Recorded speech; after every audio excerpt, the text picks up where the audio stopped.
Google is offering free AI training and tools to U.S. small businesses so they can innovate in ways both big and small. Built by Google experts, the Google AI Professional Certificate equips small businesses with practical AI skills. Through hands-on projects, they can start using AI to get more done and unlock new opportunities for their business. This is a new era of American innovation. Find out more at grow.google/business. This summer, Prime Video takes you back before Legally Blonde, before law school, and into the world of Elle Woods in high school. Set in 1995, this Gemini vegetarian knows exactly who she is until her family moves from Bel Air to Seattle. Packed with iconic fashion, 90s nostalgia, and a throwback soundtrack, Elle proves one thing. Law school was hard. High school was harder. From the world of Legally Blonde, watch Elle, a new original series only on Prime Video. Watch now. This summer, serve up the cookout classics, Oscar Mayer hot dogs and Heinz mustard. Grill up a dog, add classic yellow mustard, or loaded Chicago style. We all know it's not a cookout without Oscar Mayer and Heinz.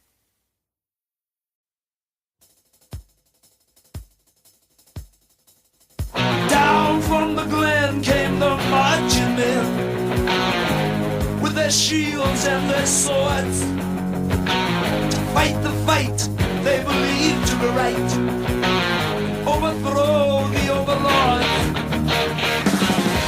To the towns where there was plenty, they brought plunder, swords, and flame. When they left, the town was empty, and children would never play again.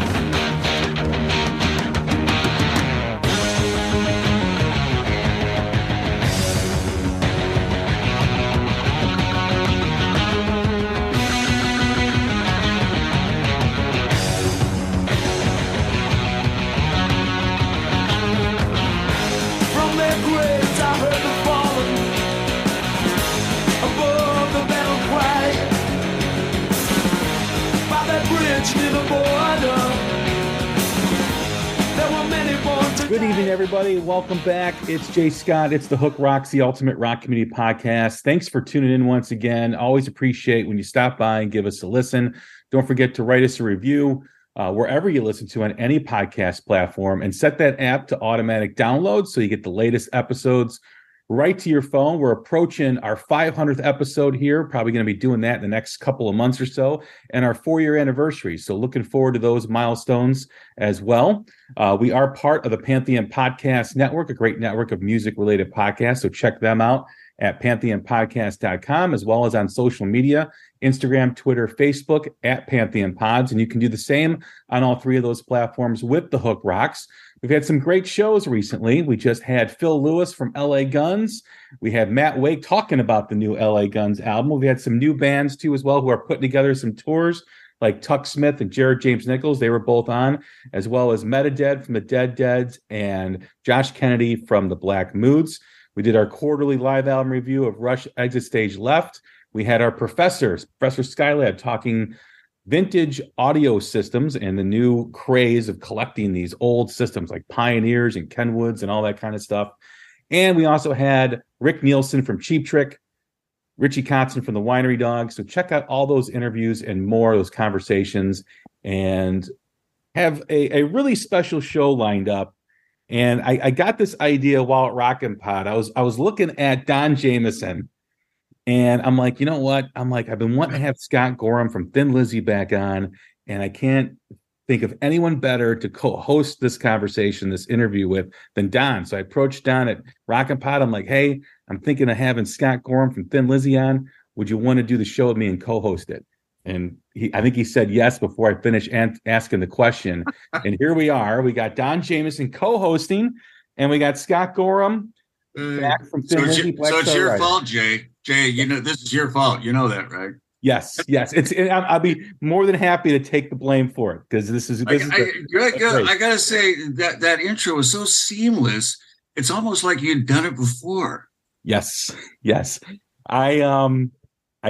all from the top of my head. So okay, wow, man. I see. I couldn't do that. I'd be stuttering and go, let me try that again. So Yeah. You do it enough times, it's kind of like riding a bike, right? There you go. All right. So, how's it going now, all you guys? Everything okay? Everything is great, I man. got Everything is Philo great. with me. I don't know if you could see Philo. I got him. Oh, nice. Nice. Where'd you get that? I got that in Dublin and just a little shop in Temple Bar. So I'd have my coffee with him this morning. And also, hold on, wearing my Thin Lizzy socks. I don't know if you could see these, but No, I don't have a pair of those. I didn't even know those existed. Right? Wow. Okay. My glasses on. Is that a picture of Phil or something on there? yeah. This looks like I don't think these are probably not authorized merchandise. I probably shouldn't be showing them, but You'll get the bootleg police around shortly. Do they shrink 3 sizes when you put them in the wash? no, they do not. But you could. I'm going to walk southbound with these later. There. Oh man, nice segue. Nice. Tying it all together. Real nice, Scott, with those socks on. Yeah, I didn't see that one coming, Don. I didn't either.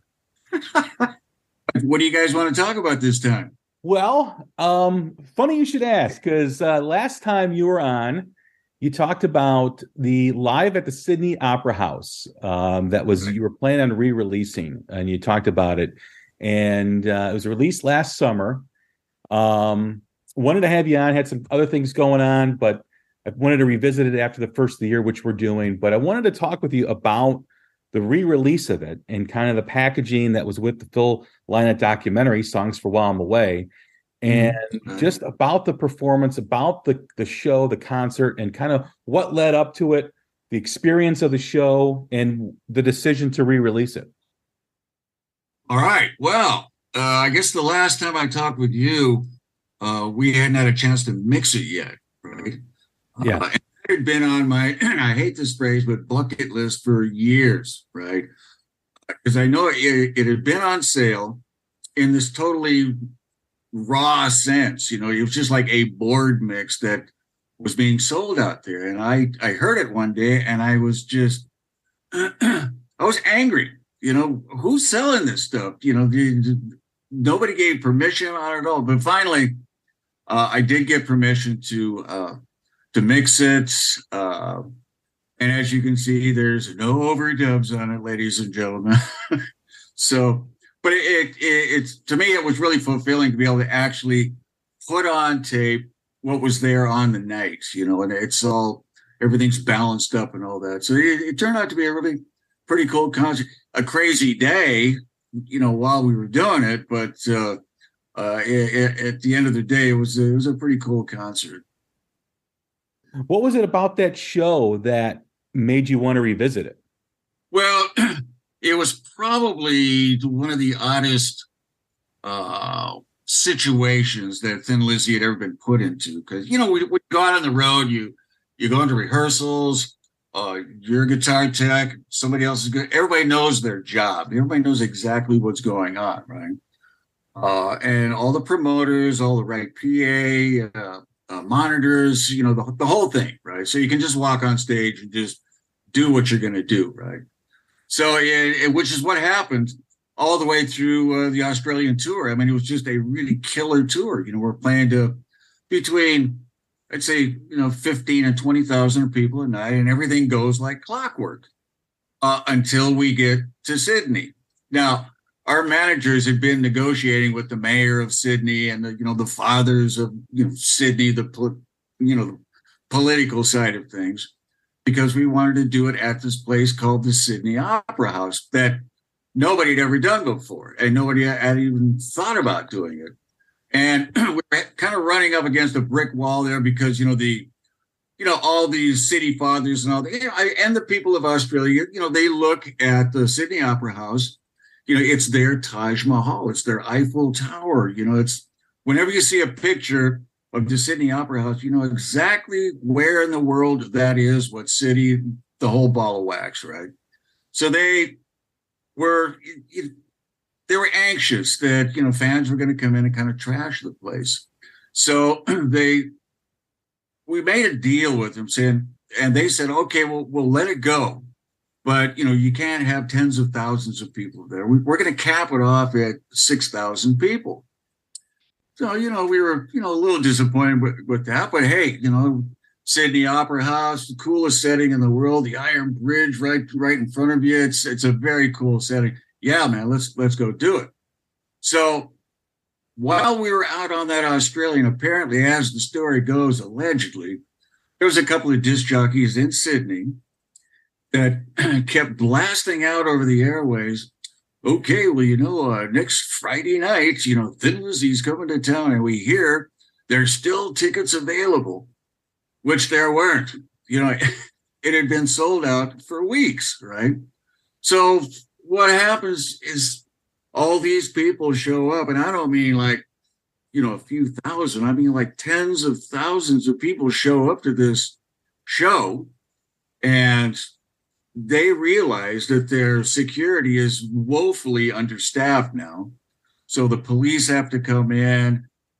There's no way of turning these people away. We didn't want that to happen anyway. So in the end, I feel sorry for the people that had to pay for their tickets, but it ended up being a free concert at that point, because I think there was something around, I've been told between 65 and 70,000 people showed up at this thing that was going to be capped at 6,000, right?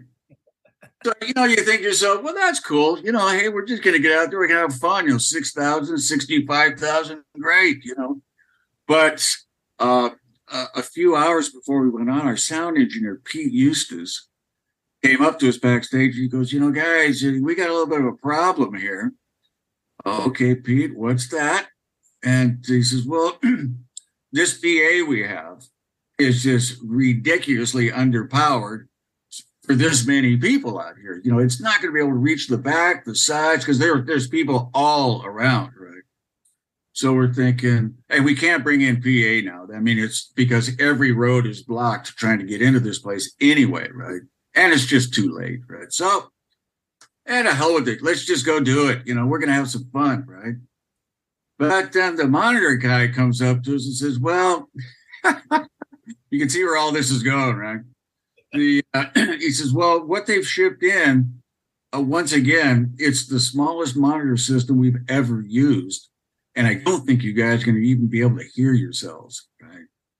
Especially when we have these ramps built, especially if you go out on the ramps, you are definitely not going to be able to hear yourselves, right? So it's like, well, this has turned into a fun day, hasn't it? But in actual fact, it really was fun, because you're battling against all these sort of audio odds, and you knew somewhere down the line you were going to be some sort of a losing battle, right? But the audience in front of us did not let us know that. They had a great time. So the whole afternoon just turned out to be a real gem of a gig. When you look back, when I see the concert, the video, that's out there, that's one of the things that I first noticed that attracted me to the performance was the sea of people that, it was like far as the eye could see. You couldn't, and to have, I mean, usually that's a crowd for like a festival, for one band to have that, that crowd has got to be amazing. Did you think that it was going to be, I mean, obviously, they were broadcasting, the tickets were available, but how overwhelmed were you? How overwhelmed was the band when you saw the magnitude of that crowd? I think overwhelmed is probably the wrong word. I mean, we were really happy just to see, that amount of people. But like I say, knowing, the audio pressures that we were under, we were a little worried on that side that, you're not going to be getting the thump in the chest, or maybe Phil's vocals, aren't going to be heard correctly, or something audio wise was never going to be right on the day. But, on stage wise, I mean, we were so well rehearsed as a band that we kind of, all those bullets just kind of bounced off us, and we just, barreled on through and just had a great time that day. It's so great. Sorry, no, Scott. I was just going to say, but you could see the police everywhere, and the news teams and their people were having protests way at the end, like, because here's their chance, to get on camera with a lot of people, right? So I think it was the Aborigines that were protesting. I don't know what the protest was about, but you could see the placards, being waved up and down from the stage, so it was that kind of a day. It's so cool to hear from someone in the band's perspective. But I know as a fan, Scott, that footage, as you said, was bouncing around in different forms for a while. And then, of course, when when YouTube started, then you could find it on there. But it never had a proper presentation. But I think, and Jay, you probably feel the same way I did, that was such an important piece of footage, even as it was in its raw state. I mean, to see Gary playing with you guys live and the energy of that show, and as you mentioned, just how picturesque the venue is, and of course the city is, and then also to be down a member as well, and still have just that incredible energy, and that's just that's a live show that really deserved to be given the proper treatment. Well, thank you, Don. I really appreciate that. All these years later, to keep hearing the compliments about that particular show. Yeah, we were. You say we were down a player, but we gained one too in the drummer Mark Nassif, right?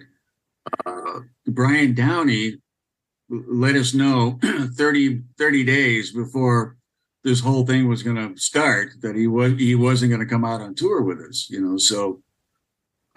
There's a little bit of panic going on there at that point too, but Mark came in and he killed it. I mean, anybody that looks at this show and kind of zeroes in on Mark, they're gonna think, well, this guy's been there the whole time, right? The only problem Mark had on the night, and I can't even imagine what he was going through. You had this little tiny monitor behind him, and that's all he heard all night long was just what was coming out of this one speaker, So you can imagine you're pounding away there, right? You got tens of thousands of people in front, and all you got is this little tiny speaker, right? He even came off going, I couldn't hear a damn thing all night long. Great, well, neither could we, Mark. But like I say, if you zero in on Mark, you can see what a really Superman job that he did. And for the whole tour, he did it. It was just the one show. When you look back at these shows and you revisit them and you see Phil on stage and you see Gary, how does that bring back the memories of the band? How does that change your perspective of now seeing it years later? Or is there a change in perspective? Not really, but I'm able to look at that, I guess, more objectively now. I myself actually can look at it as a fan, through a fan's eyes, right? Rather than being in the moment and doing it. And like I said, just having all that bounce off you and not really, not caring is the wrong, but not paying too much attention to any of the politics that were going on with this, right?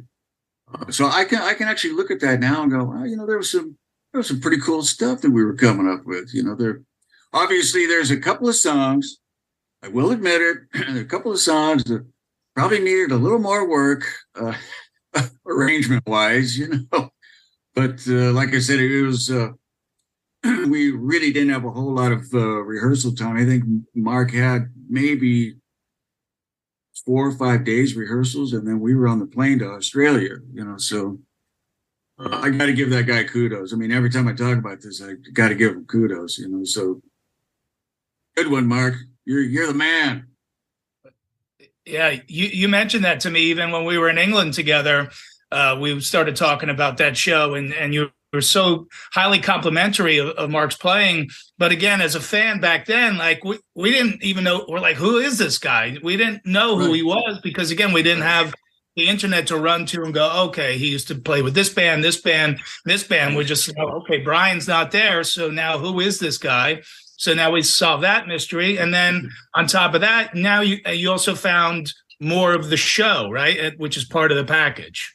Yeah. Well, that was the whole thing was originally a film for a TV special, if you will. And really, I think basically all they were going to do was on TV. They were just going to play like maybe 4 songs from that show, right? But we listened to it, really raw and crappy form. But actually, this sounds pretty good.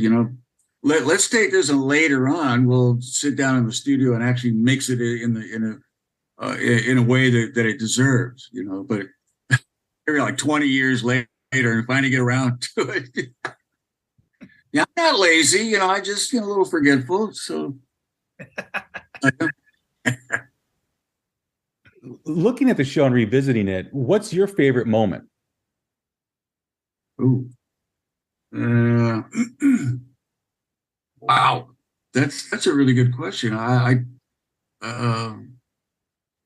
don't think I actually go for favorite moments. What I go for really when if I'm forced to watch myself, that we're all hitting the right notes and everything's in time and all that, and guitar sounds are great and drum sounds are really cool. I've just Jay, I've been playing those songs for so many years. To try to pick out a highlight is pretty tough going, really. But did we do Emerald on that day? We must have, right? I don't know if that's part of the set. I don't know. Yeah, unfortunately, I don't have a set list in front of me, right? So I can imagine we did the Emerald and Bad Reputation. Bad Reputation, I know, is on there. Yeah. So and Still in Love with You, I know it's always a kind of a highlight moment. It's the only really ballad that we do in the set. So I look forward to doing that one. You can get your sort of melodic sense out and play hopefully some really meaningful stuff. I know that Gary did every time. I mean, to listen to Gary play Still in Love with You, sometimes I'll almost bring a tear to your eye. He plays it so well. Some of the sweet notes that he brings out. So it was really a real pleasure to play with Gary. When I think back on that, I think that's in those moments in time, he probably was one of the premier guitar players in rock.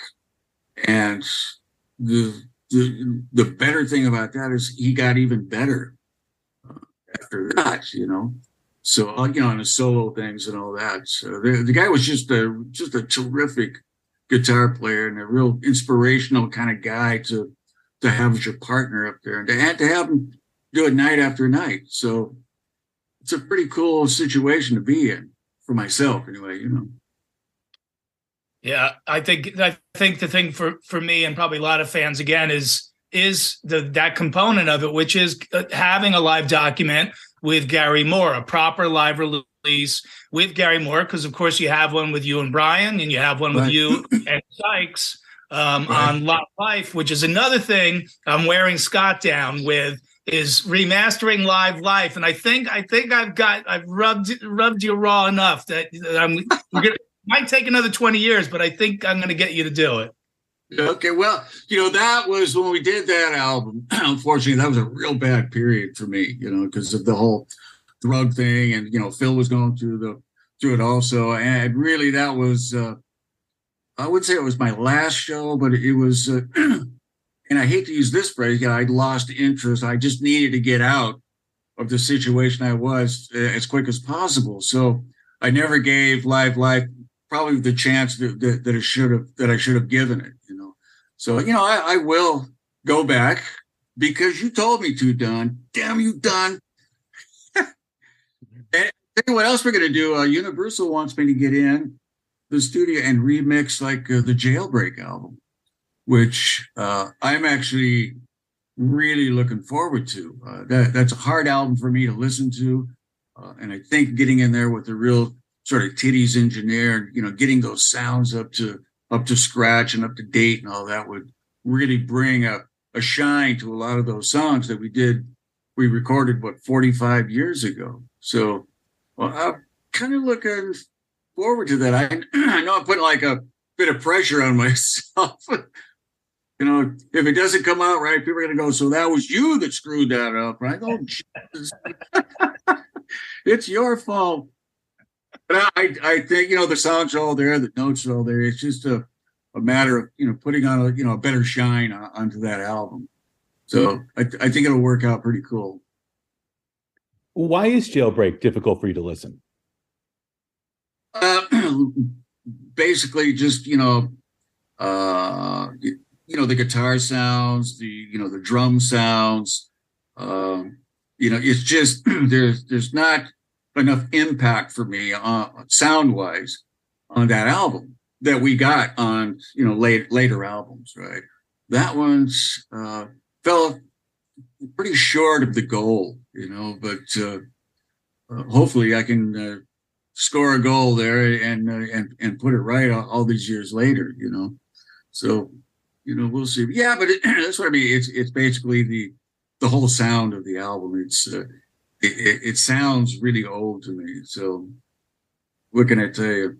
I know there's probably going to be letters coming in. How dare you? Purist. I don't mean it like that. As far as revisiting these live shows, the boys are back in town live at the Sydney Opera House.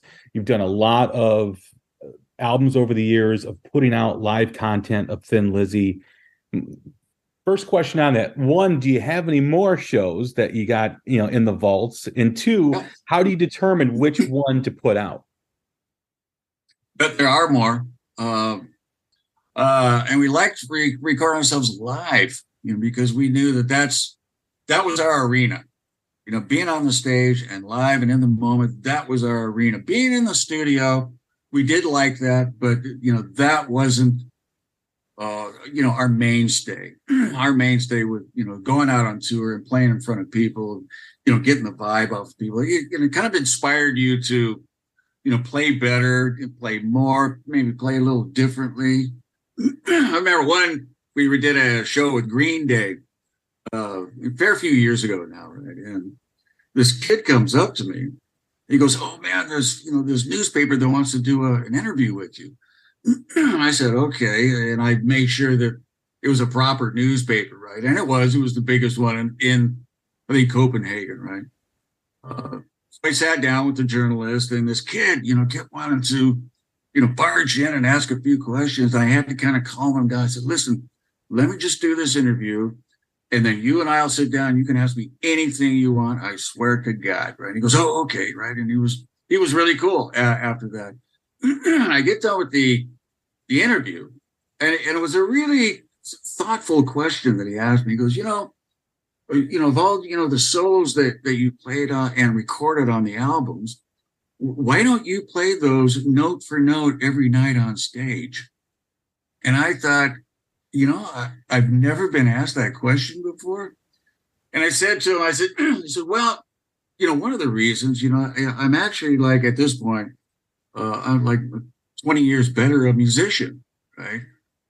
And the second reason really is, when you're recording a solo like that, it's really kind of in that moment, right?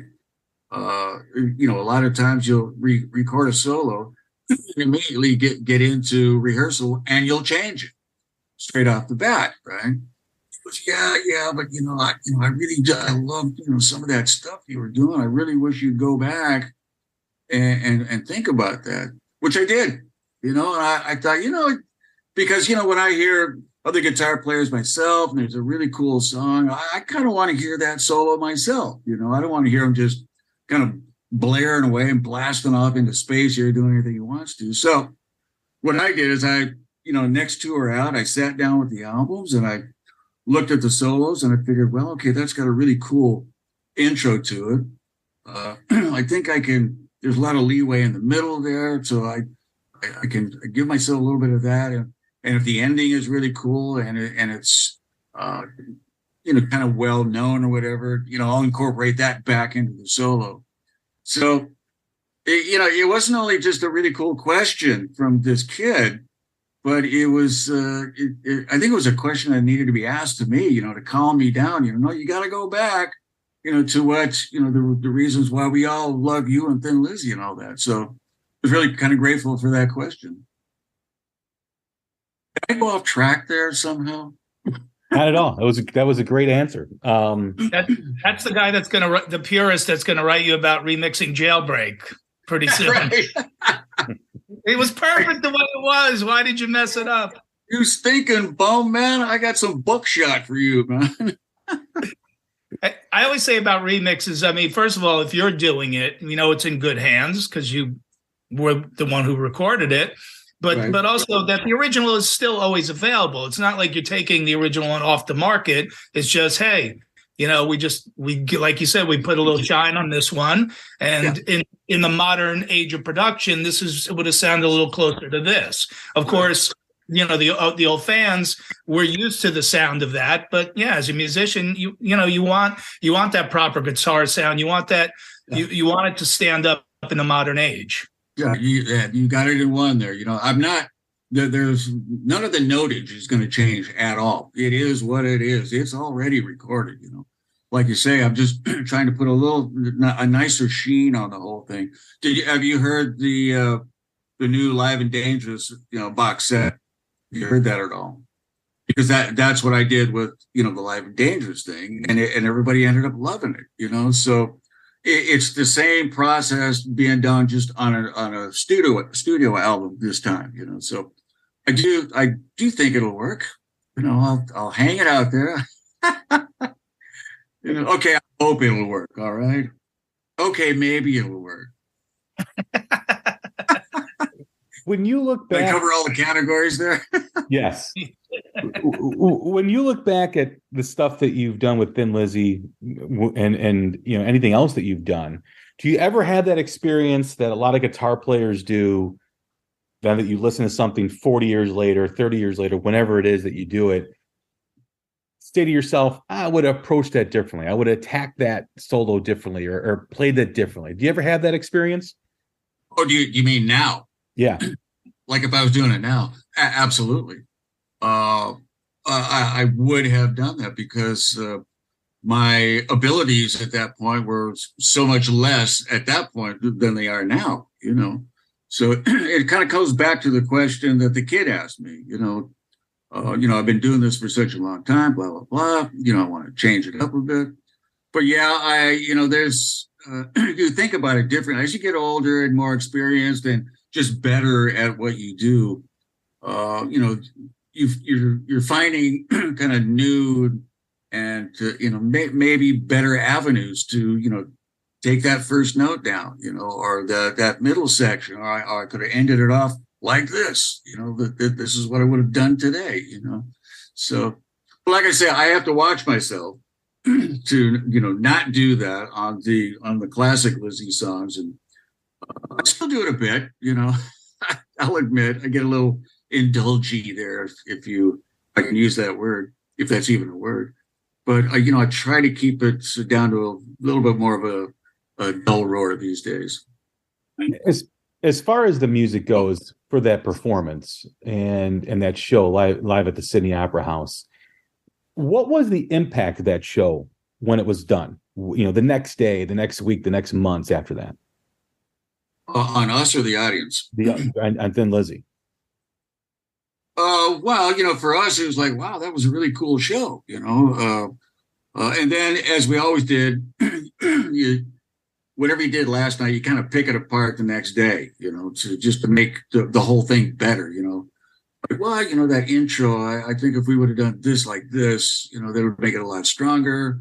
It gets, kind of business-like, if you will, which probably a lot of people don't want to hear. They probably think we're drinking champagne and all that, but you really are trying to, the whole time you're trying to make your set as good as you possibly can, or hey, let's segue this song into that song there instead of doing it with that song and that song, So we were always experimenting around on stage, even if no matter what album we did, it didn't make any difference, right?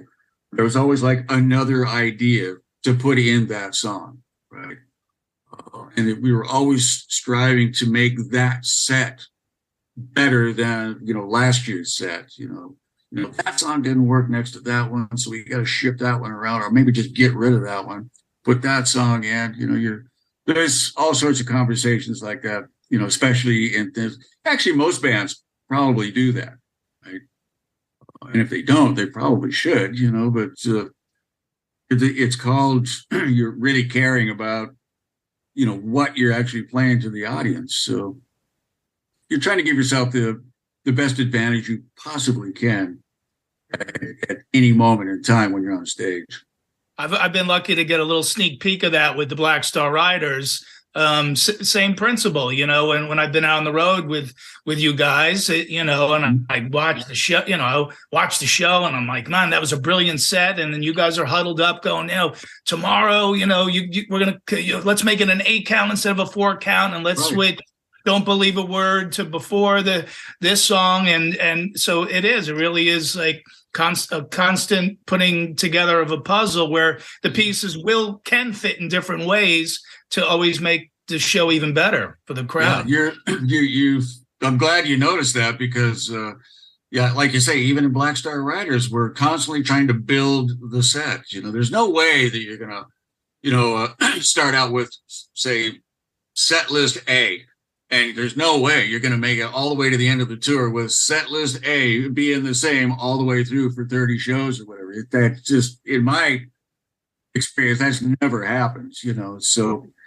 You're always thinking about it. You're always on top of it, and if there's a bad idea, which there are, believe me, you got to at least try it, right?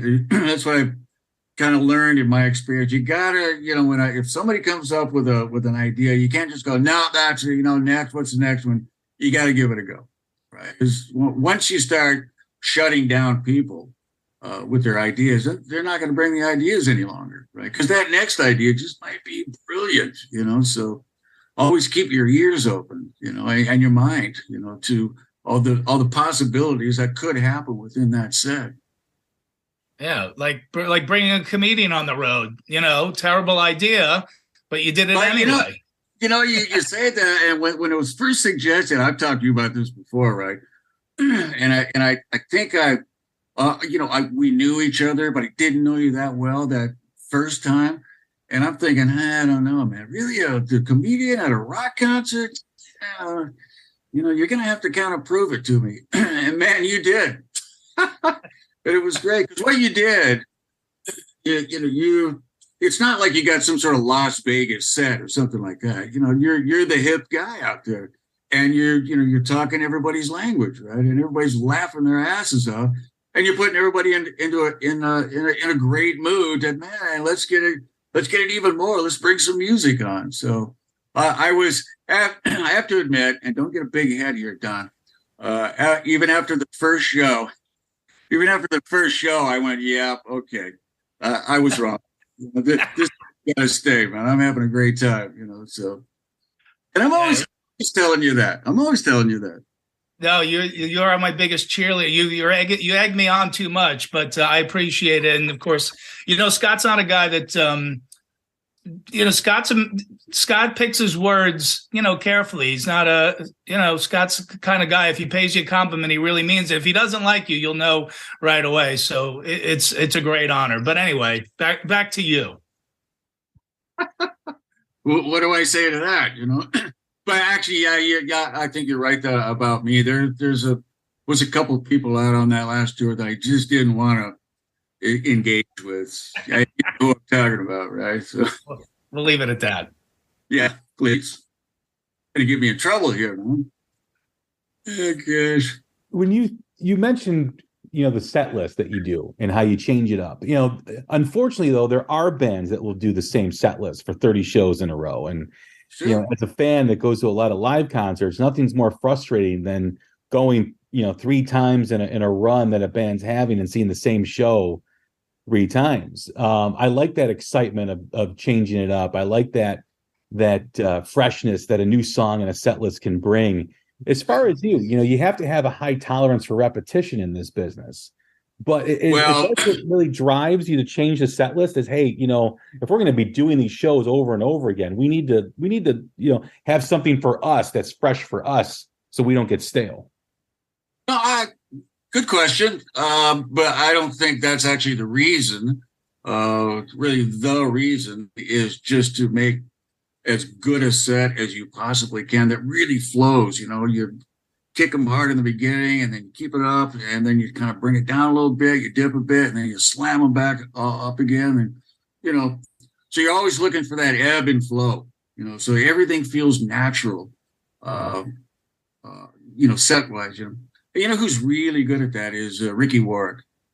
And Phil was really great with that also. Of course he was, but Ricky's got a real feel for how the set should go. In fact, he'll come up with things, and once again I'll go, man, that is never ever gonna work, right? And you go, I never said never. And it works. I mean, you saw it yourself, Don. I mean, he's really good at coming up with things on the spot. It's like, well, let's try this tonight, let's try that, right? And I love that. I love trying out, new things all the time. And I do like the familiar also, especially when you've been on the road for 6 months. You don't have to think of anything new. Just hit me with with what we've been doing, right? But for the most part, I love switching it up. So. Right. And you can also, Scott, be in the moment just with your own instrument as well. Like you said, you're going to hit the important parts of solos, but another part of keeping it fresh is you go, hey, in the middle of this, I'm going to have my own fun in here. This is where I get to do something fresh for me to keep, even though we're playing the same songs, I can still be in the moment in some of my solos. There you go. Yeah, you got it in one. Yeah, I'll give myself that middle section a lot of the times, so you can stretch out, and then you'll go back to the more familiar that everybody's used to hearing and all that. And those parts I still really like also. So it's not like I, don't like playing those, but like you said, I'll give myself that middle ground there, so I can make it so it's just not so completely samey all the time. Did you ever see Cream back in the day? You're probably too young, aren't you? Too young. Yeah. I saw Cream 4 times, right? And the first 3 times they were great, and they kind of do the same thing also. That they would switch up songs. And you go, oh man, they're doing that song tonight. How cool is that? Or they're doing that one over there. But when you get to the 4th time of me seeing them, right? And there's old Eric up there. He's doing the 20-minute guitar solo, right? And then Junior Baker takes his half hour on the drums. But the one that killed me, man, was the 15-minute bass solo, right? And that's when I went, okay, I'm out of here. So we're done. So you got to play the songs, for God's sakes, right? And I think it got to the point where those guys just got flat out bored with it all, So the 15-minute Jack Russo, the bass. Shut up, Jack. You're thinking of the guitar players that you played with in Thin Lizzy. We mentioned Gary Moore. What was that like? Having a partner you're playing with, and they're all fantastic. They're all great in their own right. They all have different approaches. But what was that like for you? Kind of, being that constant in the band, and then just having these changes at guitar, and being able to play with someone who has a different approach than the previous guitar player. Well, I would always say to each guy that came in, I said, we've got a template now, and you've got to adhere to the template. There's a blueprint, and we always adhere to the blueprint, right? Until we get to the album that you make with us, right? At that point, then all bets are off. You can go ahead and you do whatever you need to do or want to do, all that. But anything previous, anything historic wise, you got to stick with the blueprint. And everybody did. Everybody understood, the rule. These are Lizzy songs. These are, how they're supposed to be presented and played, and and everybody did that, and everybody had a good time doing it, because even with the blueprint of, these guys that, that you're talking about, they could put the flair in there at the same time, because they were that good. And I got to say, I was really fortunate to play with that many really great guitar players. I'm not sure if there's too many bands out there that had a stream of grade A guitar players just constantly coming through Thin Lizzy. So it was just an absolute pleasure for me to play with all these guys. And please don't ask me who was the best one to play with, because I could see you were thinking that, right? Because, there's kind of no such thing, really, because each guy had his own thing. And so we'll just kind of leave it at that. I wasn't going to ask you who the... Yeah, you were, Jay. Yeah, you were. The best was. I was going to ask you what excited you about each of them that was different. Well, with Gary, it was the great melodic sense that he had. He had really killer vibrato, but he wasn't obsessed with speed the whole time, and I love that about it. Right? He could sit there and fire off this lightning bolt and then come right back down to a real sort of melodic kind of thing. I love that about him. Brian Robertson was, you got to remember, Brian was like 17 years old, when I joined that band. I could not believe that this kid basically was that good at 17 years old. And he was coming up with the old double picking thing that I hadn't seen before, which, a lot of guitar players, they utilize that technique now. He was the first guy I'd actually seen use that, and he used it really to great effect. Snowy White was also a killer guitar player. And, we did 3 albums together. I think Snow used to get some really sweet tones, and he came up with some really great ideas and, really good lead lines also, so you can't fault Snowy in any, maybe he didn't move a lot on stage. And I think, some of the fans got a little, I don't know what the word is, I think they wanted to see a bit more movement along with the playing.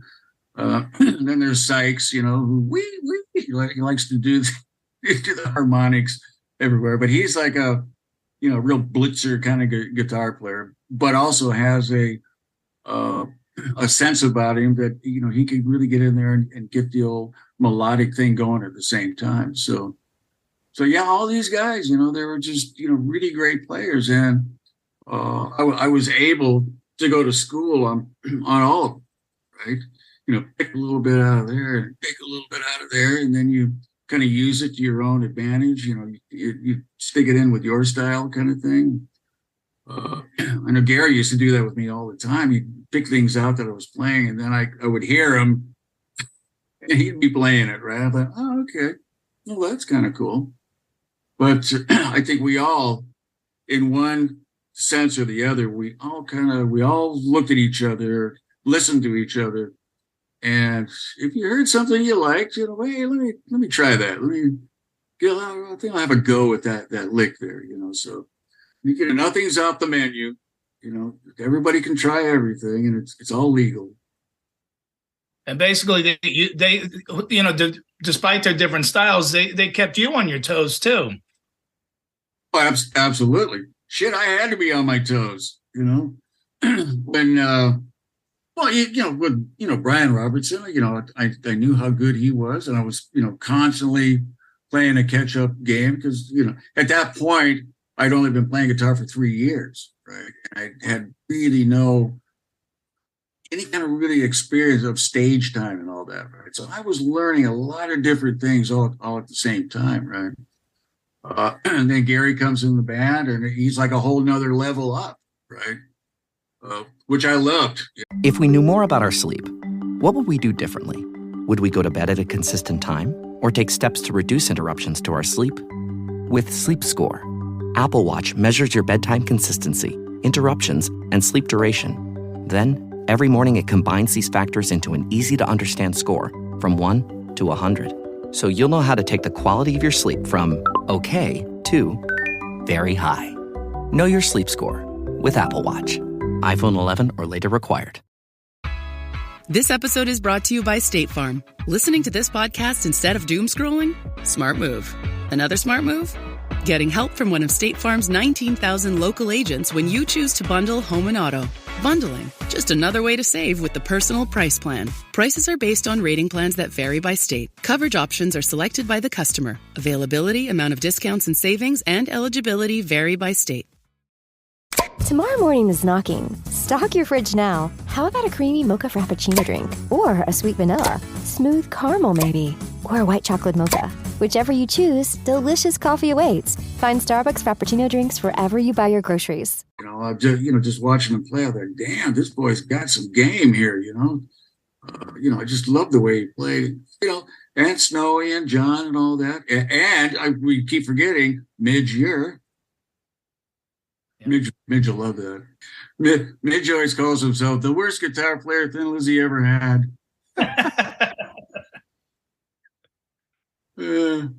But he says that, but actually Midge is pretty good. He's got some game. He really does, and he's got some balls too. The way he came into the band after Gary left. I mean, he just flew straight over. Next night he was on stage and he was doing it. He didn't have the whole set down completely. And so I did a lot of covering for him until he learned that, say for the next night or the next night, right? But he got it, got all the harmony bits and got his lead lines in, so can't leave Midge out. Come on, man. What's amazing about Thin Lizzy in itself is the evolution of the music, throughout the whole career, and how things changed and how you guys kept pushing yourselves to do something different, from album to album. And there was, obviously there's similarities with any band in the music because that's their sound. But when you look at the whole body of work and then you're able to reflect on it, for you, what do you think was the biggest change from the beginning to the end of the band? Well, for me, the obvious one is just becoming a better player, so I could write even better parts into the songs, which I never, there was, songs that I had written that, it's a, hey, Brian, I want you to play the solo on that one, or hey, Gary, or Snowy, whatever, I was never a ball hog, if I can use that term, because I knew there were certain parts that I actually wrote in there with that person in mind, knowing that guy's style he was just going to kill it in that part, right? And as soon as you become a better player, your confidence really starts to rise, right? And you're able to, I guess you can challenge yourself at that point. It's like, yeah, man, I can do that. I can get that bit done. That's not going to be a problem. You find yourself in those frames of mind. You're not afraid to or anxious about, trying this or trying that. So the better you get, the more rehearsal you give yourself, the better you're going to get. And so it's going to enable you to try the more challenging things, right? And I think because of all the touring that we did, we honed everything in. So I would say precisely, but so much that you just became this better player and better songwriter, and you were more apt to try something a little different on, say, like the next album. But I don't think there was ever a Thin Lizzy album we did where we actually said, well, this album's going to sound like this. That never happened. That wasn't in our game plan at all. It was whatever songs that came up, and if everybody liked them, that's the song we were going to record. End of story right there. So there was no, we got to make it sound like the last album. But the last album was a big hit, so we got to make it sound like that one. There was never any of that thought process going on that I can remember. For me as a fan, wait a minute. I still didn't answer Jay's question because I get to talk and I can't remember what he asked me. Sorry, Jay. Go ahead, Don. Sorry. there's still a million jokes about you not being a ball hog, but we'll skip past those. Because I have seen Scott partially undressed, but anyway, for me as a fan, the biggest change, and which I think a lot of fans found exciting, was when Sykes came into the band, and Thunder and Lightning definitely skewed like a little more heavy metal. And do you think that the band would have kept going in that direction had Phil stayed with us? Or if you had gotten back together? Well, that's a good question. I know there was criticism with that album because of that change, the metal thing, because there was one thing that Thin Lizzy wasn't, and that was a metal band. We just were not a metal band, right? And Sykes was a metal guitar player, right? And he had to, come down to our level. I don't know if coming down or coming up to our level. I don't know which way you want to put that, right? But he had to get to our level anyway, right? Which I thought he did a great job with. He definitely added an edge there. There's a few songs a few riffs that he came up with that you're going, oh my God, that's a killer riff, man. I love playing that every night, that kind of thing, So, he definitely, added, a fair few things to Thin Lizzy, to be proud of. And he should be proud of himself for, coming up with that stuff, which I'm sure he does. But, mm-hmm. But I mean, he proved it when he went off and joined Whitesnake. And then all of a sudden Coverdale's got the biggest album that he's ever had in his life. I can't remember the name of the album, right? But it was huge, absolutely massive. Every time you turn the radio on, that song would be blaring out, so yeah. But yeah,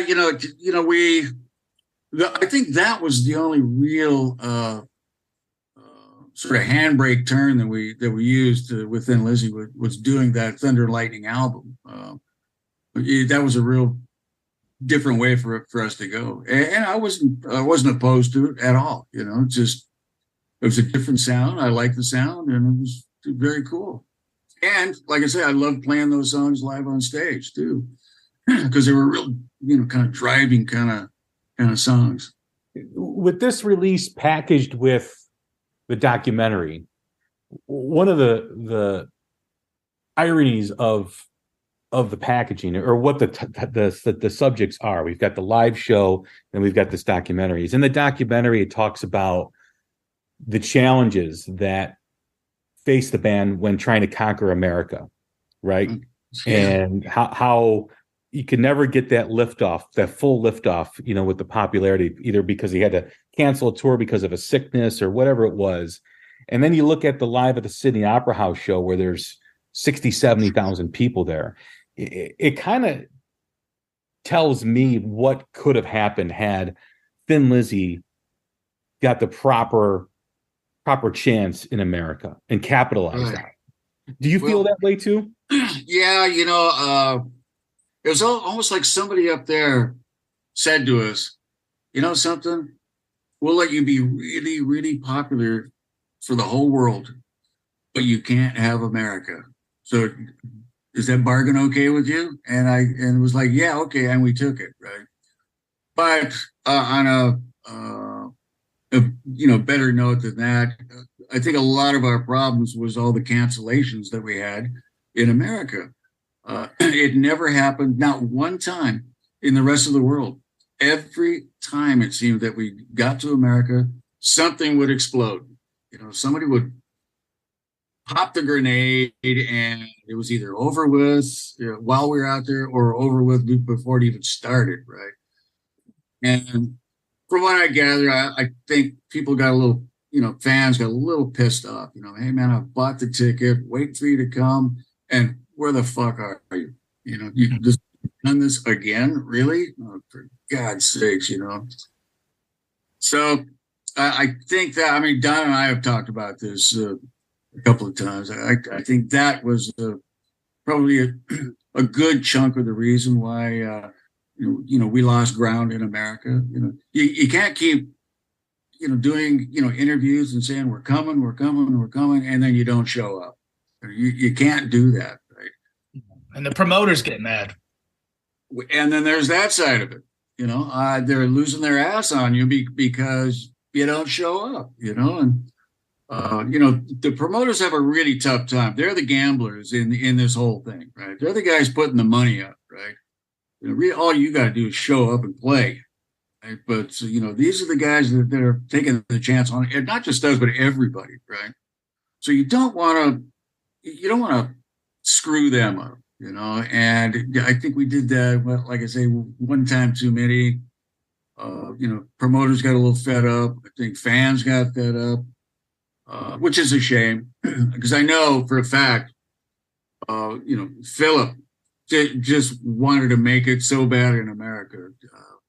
And so did I. It's my home country. Who doesn't want to be well known in their own country, for God's sakes, But it just wasn't to be. It just was not in the cards for us, right? And what a shame that was. So we're going to try to get out next year as doing Thin Lizzy.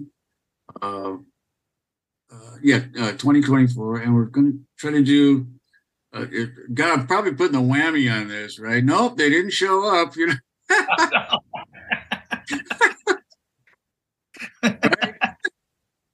Well, it never ends, right? So, but that's the plan. We're going to try that anyway. So we'll see how that pans out. I think that'd be great. I mean, I know you spoke about it last year when I had you on, and of course you're doing the Black Star Rider anniversary tour with that. But I think for a young generation to be able to see Thin Lizzy music being played live, I think is really important. I have a teenage son who finally came around to Thin Lizzy a couple years ago, and at first he was like any teenager, he was resistant to what his dad was listening to, but then I come home and he's in his room and I can hear Borderline playing in the room, or a lot of the songs that you guys played. So he's become a huge fan. I mean, he loves the band too. So I think that's important for your legacy, for the band's legacy, is to keep trying to penetrate that younger audience. Sure. And I'm really happy to hear that he picked out Borderline. What's that? There's he just said you got to keep penetrating the younger audience. I said, come on, get it out of the gutter there, Don. Gee. I knew when I said it. I'm like, yeah, that probably was the wrong choice of words. Scott's happily married. Jay, I tried to ignore that. I tried to ignore it. Be professional. Scott's a happily married man for 40 years. Right. Thank you. But what an amazing steward of the music you've been, Scott. Honestly, in all seriousness, that you've said in interviews and you've told me before, you got reinvigorated to the fact that you don't want people to forget about Thin Lizzy and what you guys have achieved musically over the years, and so now with all these reissues and remixing of things, I mean, that's been such an important way to keep this music out there, and as you said, this is great because there's more to come. Right. And also, I've said I don't want to use Thin Lizzy as an ATM machine either, where you go, I'm a little low this month, so let's go out on tour and make some cash. I refuse to do that. Right. If there's like a reason, to go out, like an anniversary of, one of the albums and all that, great, absolutely. It gives me a chance to, jump on that plane and, go to America. And like you say, and Jay said, play to a younger audience and test your mettle, to see where you stand with everybody, which, I've never been afraid to do. And I'm still not afraid to do it. So let's get out there and try to kick some ass, with some of the younger folk out there, When you put together these packages, like you just did the Live and Dangerous box set, and in the future, as these anniversary dates start to come up, for whatever album it is. Is that something that you really want to kind of revisit? Is, like you think of Kiss, you think of Metallica doing these box sets for anniversary editions. Is that something you want to do with Thin Lizzy too? Is Live and Dangerous going to spawn more activity on that front? Well, if I want to be honest about it, I did not want to do this, Live and Dangerous box set. Universal were on me for like 3 years, trying to get me to get into the studio and put a mix on the other, 3 nights. And my whole thing was, listen, that was a moment in time. That's history. We should just leave that alone. Because Live and Dangerous was what it was, right? But then one of the guys at Universal said, we listened to the other 3 nights and we realized that, all this hubbub from, Tony Visconti, the producer, saying that, 70% of it was overdubbed, right? He said, we're listening to this and we know that's impossible. You guys could not have done 70% overdubs on this thing. It's so well played, and because that's a reason, to put that out, to stop all this hoopla about overdubs and all that. And I kind of went, oh yeah, that's actually a good reason, right? And that's mainly the reason that I did it is I wanted people to know that this overdub thing just didn't happen in the way that's been reported. So, and I'm happy to see that people actually understand that now. They got that monkey off my back finally. As far as more coming in terms of Thin Lizzy, more reissues or more live performances, is there anything that you're thinking of now of releasing that you think needs to be out there for the band? Well, like I say, we did a lot of recording of live things with Thin Lizzy. We did quite a few, and I know that there's reels of tape back there in the dungeons, being just waiting around to be exposed. So we'll see. One day I'll get in the studio, have them open up the studio doors and have all the dust come out. Put the tape on and see what we've got there, But I know that there are a few, live performances that Lizzy did do that I can remember as being, pretty damn good. So, why not, put them out there to let everybody else hear them. The studio albums that's purely, it's almost like a vanity thing for me. I just want to get a couple of those albums sounding better, When you've got a producer and you're getting ready to do your thing on guitar and you start to play and he goes, can you turn that down just a little bit? Yeah, okay. And you get ready, go, yeah, I'll turn that down just a little bit more. To the point where it starts sounding like Suzy Rubber Bands or something, So I would just love to be able to put that right somehow, if it can be righted, Yeah, you see a lot, in the 70s when live albums, Scott, were, Live and Dangerous was so huge. Kiss Alive and Kiss Alive 2 were so huge. Live albums from rock bands in general were big because sometimes the studio recordings could be hit or miss because the production, equipment and technology and styles and techniques weren't there then. So sometimes, and Peter Frampton comes alive. And I think for a lot of fans, when you for bands in the 70s, they say, which album should I listen to? My first instinct is to go, oh, you should listen to Live and Dangerous. Okay, right. But, it was Show Me the Way that got us into, the whole live album thing. Because Peter Frampton, at that one summer, we were on tour in America, and it seemed like Show Me the Way, wah, wah, wah, wah, was being played every fucking 5 minutes on the American radio, right? And I've told this story 100 times before, but I'll just tell it again. And Phil finally, blows up And he turns around to me in the car and he says, I don't get it. Listen to that audience. They're going crazy, man. And he's not doing anything. What's he out there doing somersaults or something? Hell, we could do that. And that's when the whole car went silent at that point. And we thought, yeah, we could do that, So I got to give kudos to Peter Frampton. Thank you, buddy, man. You pissed Phil off just enough, man, you poked the bear, right? I still think it's a good album. It's a really good album, So nice job there, Pete. To piggyback off of what Don just said, was the energy of these live albums in the 70s that when you're unable to capture that same energy in the studio. Right.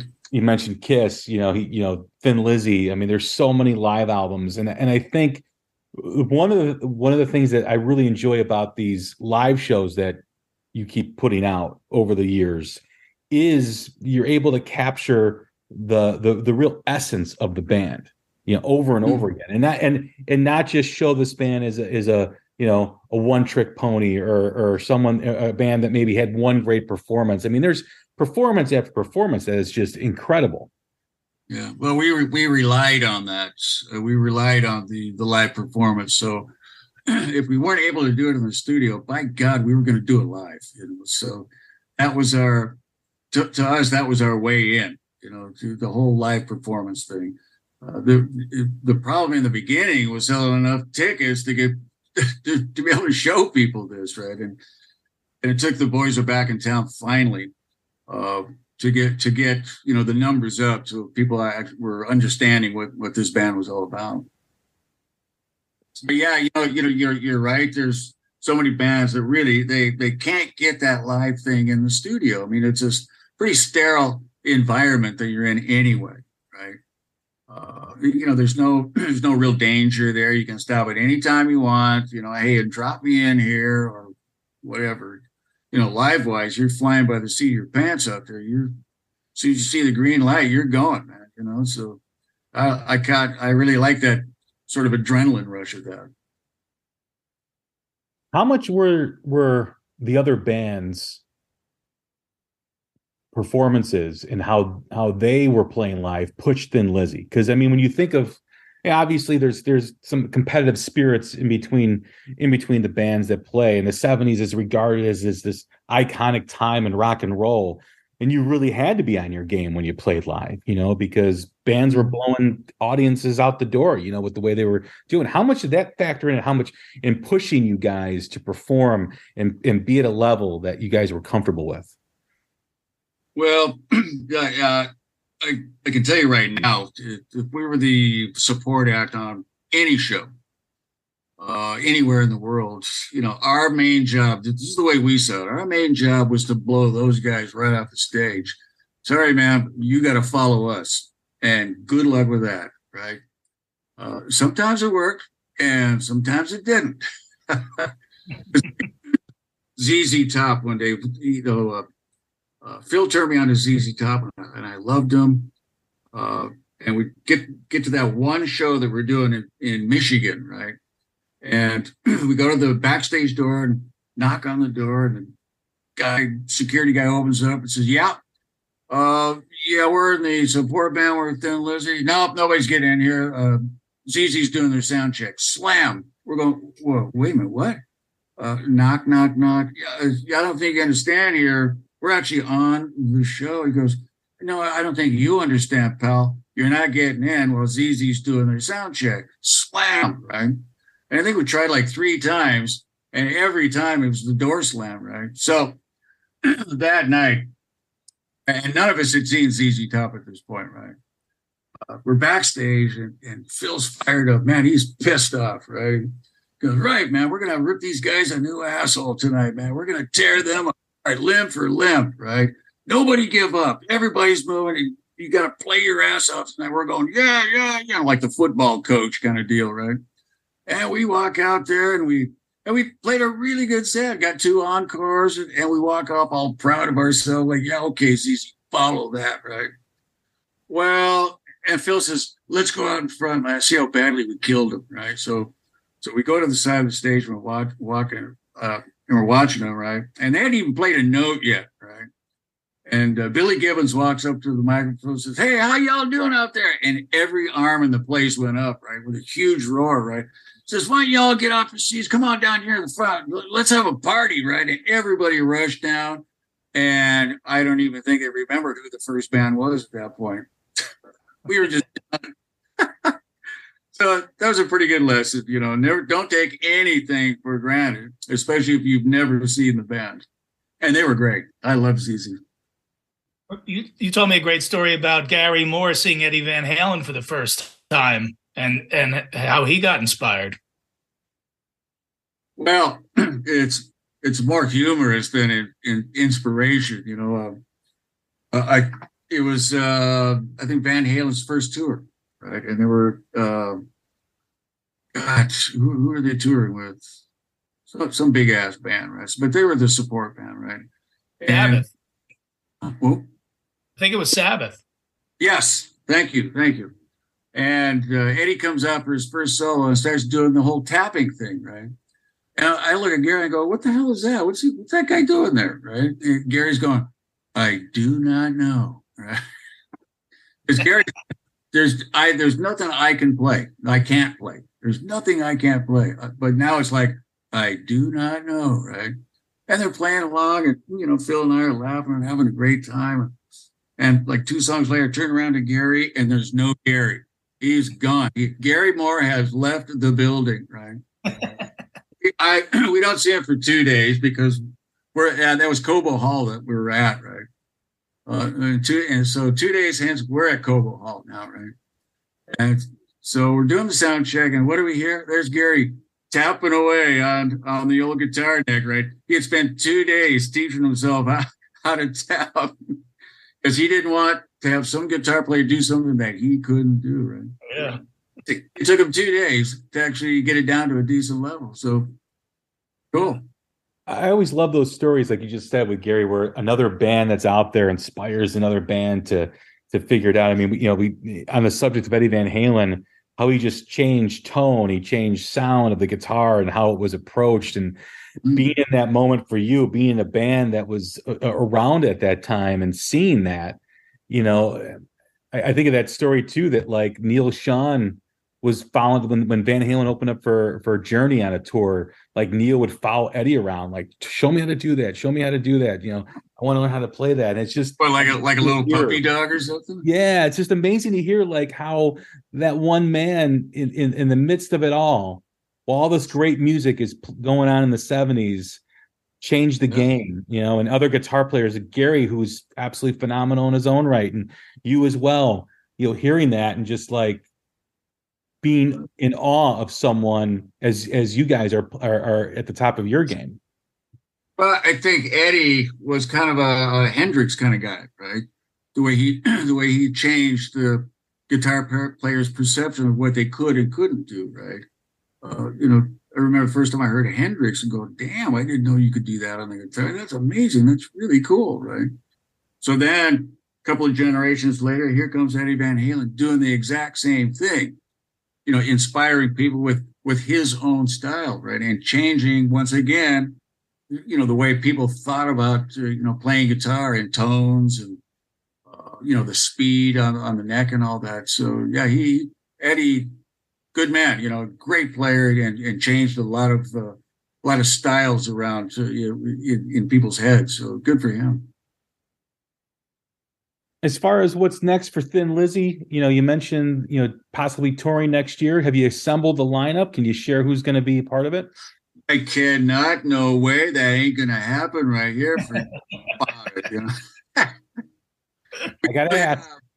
I know. We do have people in mind, and they're all just killer players, right? You can't get on that stage unless you are a killer player. I'll big it up like that. I mean, that's just the way it is.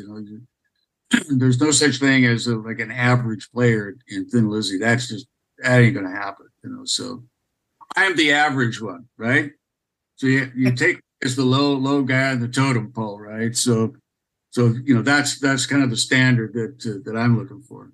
Is the approach going to be more like a celebration, or is it going to be, like interchangeable parts of like different people doing different things? Have you kind of figured out the approach you want to do for the performance or for the tour? That's a good question. Not completely. I know there's certain things instrument wise I want to bring in on a couple of the songs that hasn't been heard before. Maybe like percussion kind of things that I think would be very cool.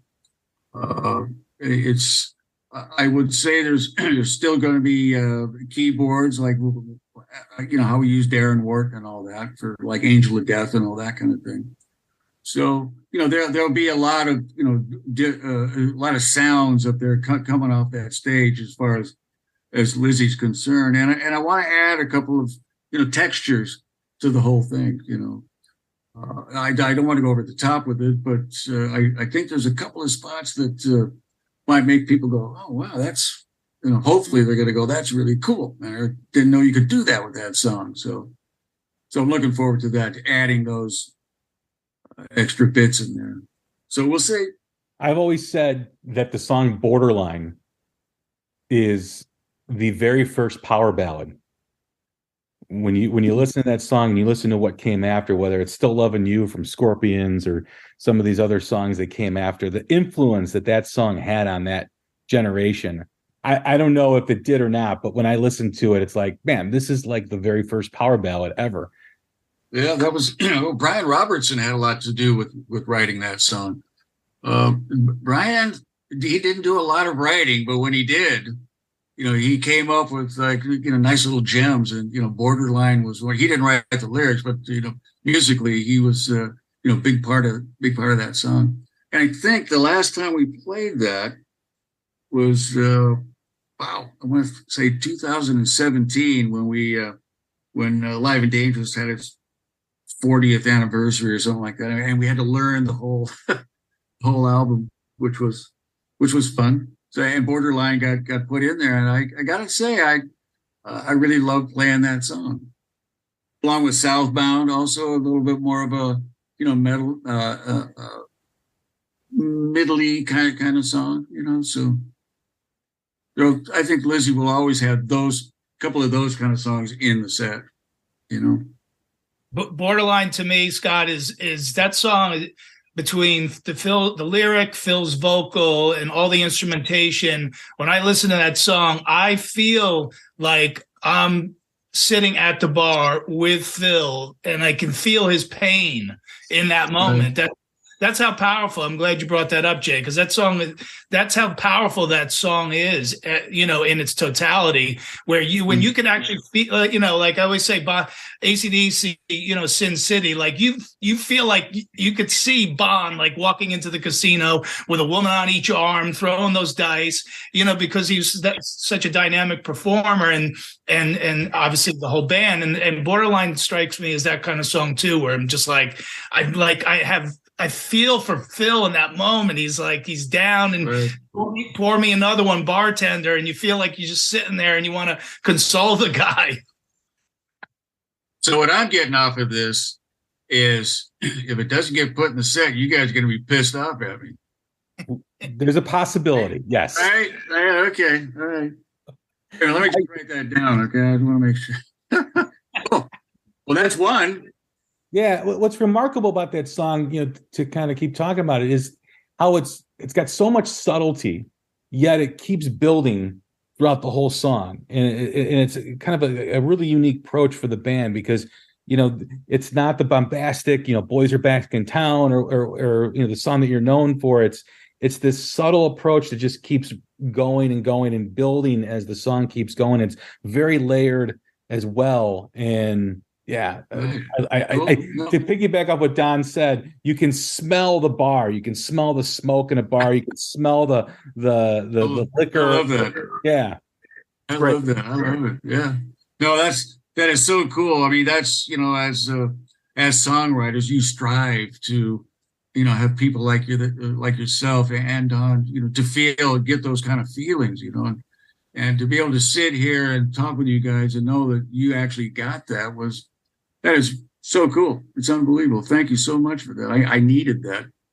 What song, in your opinion, defines Thin Lizzy? Ooh. Now, it doesn't have to be the most popular song, but what song? Right. Well, the thing with Thin Lizzy is there were so many different styles that they got recorded and played, and so to pick a song that's like the definition of Thin Lizzy is kind of tough. Maybe Emeralds, because it is very Irishy flavors in there. And it's got a real power of its own. And I know Phil, made sure that the lyrics were correct on that, and so he could sing that every night with the same intense, emotion. So, yeah, okay, I'll pick Emerald. But that's a tough question, the definition of your band with one song. Wow, you guys are tough. I'm sweating. I'm sweating here. And now you have two songs for the 2024. Right. tour. All right. Borderline let me write that one down too. Okay. As we close, this conversation, as far as live at the Sydney Opera House, it's a must purchase for any Thin Lizzy fan, for any live music fan, for any rock and roll fan. It's just a great performance. And, Scott's been able to share some of the story behind what had happened. And, to kind of go back to it, putting this together and revisiting this, outside of what you spoke about with the DJs and the crowd, in terms of what maybe people may not know, what's your fondest memory about this day, about this performance with the band? Well, just seeing the sheer numbers of people out there. I mean, there, like I say, there was only supposed to be 6,000 people out there. And to walk out on that stage and you got 70,000 people in front of you, it was pretty unexpected. I mean, we like I say, we had done, great numbers on all the other cities, Melbourne, Brisbane and all that. There were all great numbers there, right? But to go from absolutely 6,000, that's all you're going to get, to 65,000. That was pretty cool. I think we all really enjoyed that moment, being able to walk out there and see that, so very cool. Did you know when you got up that morning that that's what the crowd was going to be like? Was there any idea that this was going to be this huge monstrosity crowd or monster crowd? No, not at all. In our minds, it was going to be 6,000 people. And until our car drove up there, and I kept thinking, well, maybe my head's a little screwball here, but this seems like more than 6,000 people. There's like a lot more than 6. And then people kept coming and coming and coming. So we didn't actually see the end product of the attendance until we actually walked out onto the stage itself.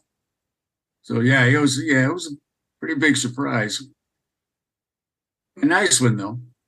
Well, guys, it's been great. Don, thanks for taking part in this conversation. Scott, thanks for doing this as well. It's great to have you back on the show. Thank you so much. It's been a blast. You guys asked some tough questions, but they're questions that needed to be asked, and I'm really glad you asked them. So thanks for having me, both of you guys. Yeah, thanks so much, Jay. Love you, Scotty. Love you too, buddy. See you the next tour, okay? You got it. Maybe before then. Okay. Well, everybody, I'm Jay Scott. That's my co-host, Don Jamieson, too, as well, and a great guest, Scott Gorham. Thank you very much. This is the Ultimate Rock Me Podcast, The Hook Rocks.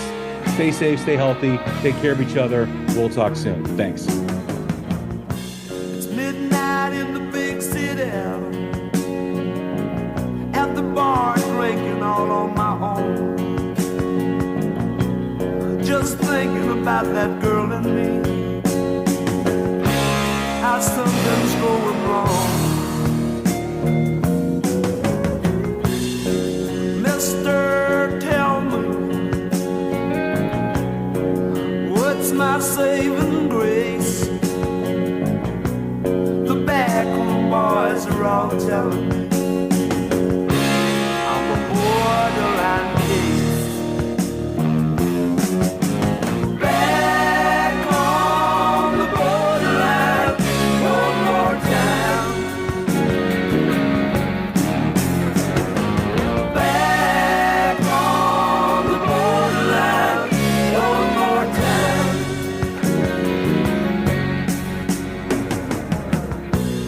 7 years and still sober. It's time to change to something stronger. I cannot. This summer at Wolf Trap, Lizzo, Josh Groban, Erykah Badu, John Batiste, Tedeschi Trucks Band, James Taylor, and many more. Tickets on sale now at wolftrap.org. Evening. Buyer's remorse. Buy a new car? I'll be moving in. Let's get started. Sorry, I think there's been a mistake. I bought it from Carvana. You what? Yeah, great price. I even have 7 days to love it or return it. So there's no... No buyer's remorse. More like buyer's rejoice. I guess I'll let myself out. Congratulations. I mean it. Buyer's rejoice. Buy your car today on Carvana. Limitations and exclusions may apply. See our 7-day return policy at Carvana.com.